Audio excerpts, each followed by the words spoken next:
শেখ হাসিনার চরিত্রে আরো একটা চরিত্র ছিল, এই চরিত্র মর্যাদা করলে কেয়ামত হওয়া সম্ভব, কিন্তু শেখ হাসিনা অপকর্মগুলো হয়তো কেয়ামতের এক পর্যন্ত মর্যাদা করলেও শেষ হবে না। আমরা জঙ্গি না, হাসিনা কত লাখ ছিল, কত যন্ত্র ছিল, তার ক্ষমতা ফিরে আসতে করার জন্য একদম চিরদিন থাকবেন, এই জন্য নিজের জঙ্গি বানাইছে। কতটা নির্লজ্জ হইতে পারে।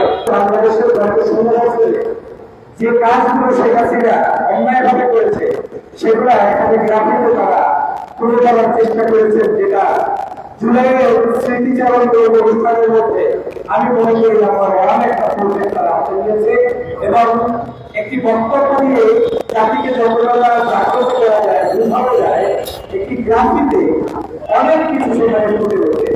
একটা ছবি প্রকাশ করে শেখ হাসিনা আসলে কেমন ছিলেন, একটা ছবি শেখ হাসিনা যখন বাংলাদেশ থেকে পালিয়ে যাচ্ছেন, একটা হেলিকপ্টারের ছবি প্রমাণ করে যে একজন শাসক কিভাবে বাংলাদেশ থেকে পালিয়ে গেলে যখন কতটা খারাপ হলে তিনি পালিয়ে যান।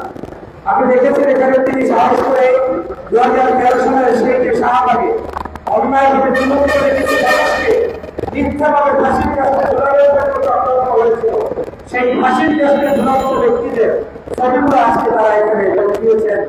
এখানে তারা চেষ্টা করেছেন সাংবাদিক থেকে শুরু করে আইনজীবী মানুষদের অত্যাচার থেকে শুরু করে পুরস্কার থেকে শুরু করে যা কিছু শিখেছিলেন ঘটিয়েছেন, পরিশেষে 24-এর যে কর্মকার গড়ে তুলেছেন সেটাকে এখানে এসেছে।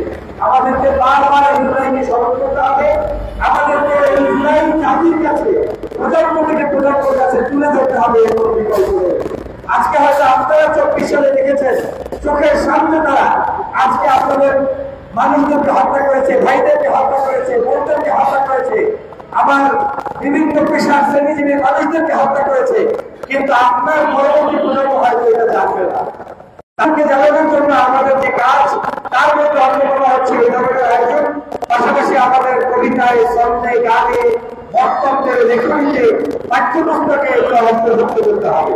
আমি আজকের এই জাগ্রত জুলাইকে অনুরোধ করবো, আপনারা যদি পারেন আগামী বাংলাদেশের সামনে এ ধরনের এমন কিছু কাজ উপস্থাপন করেন যে প্রয়োজনে এই জাগ্রত জুলাইয়ের নামে আপনাদের গ্রাম্যমান কোনো পুস্তক থাকবে যেখানে জুলাইয়ের উপরে লিখিত বই পুস্তক বিভিন্ন মাঠে ময়দানে রাস্তাঘাটে অলিতে গলিতে স্কুল কলেজে আজকে তারা পড়তে পারবে এবং তাদেরকে সেগুলো পড়ালেখা করতে পারবে।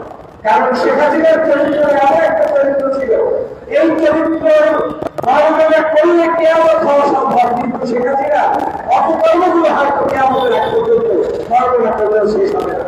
আমরা জঙ্গি না, হাসিনা কত লাখ ছিল, কত যন্ত্র ছিল, তার ক্ষমতা ফিরে আসতে করার জন্য একদম চিরদিন থাকবেন, এই জন্য নিজের জঙ্গি বানাইছে। কতটা নির্লজ্জ হইতে পারে।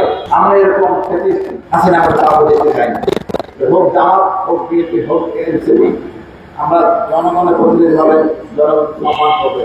রাষ্ট্রের কাছে আমরা কেউ কিন্তু এমন কিছু চাই না, আমরা ট্যাক্স খাতা সবই দিই, আমরা ন্যায় বিচার চাই, সেই ন্যায় বিচারটা পাই না। পুলিশ আমাদের সাহায্য করতে পারে না, তারা অনেক দায় চাপে থাকে, পুলিশ হয়ে যায় সরকারের লাঠিয়াল, গোয়েন্দা হয়ে যায় সরকারের বাহিনী। আমরা তো মানুষ, যদি শেখ পরিবার করছে না, আমরা আন্দোলন সবাই করছি, কিন্তু আমরা নিপীড়িত জনতা, আমরা চাই এতে মুক্তি চাই, আমরা ন্যায় বিচারটা চাই, আমার পুলিশ সেবক না হোক, পুলিশ আমাদের জুলুম না হোক, আমি এটাই আমার দাবি। আর সর্বোপরি বললাম, আমার আগামী প্রজন্ম এই লজ্জা নিয়ে নাম আছে, জঙ্গি রাষ্ট্র না, আমরা একটা ঘরপূর্ণ জাতি, শান্তিপূর্ণ জাতি, পরিবার নিয়ে বসবাস করার জাতি। দিন শেষে আমরা সবাই বাড়িতে ফিরে যাই।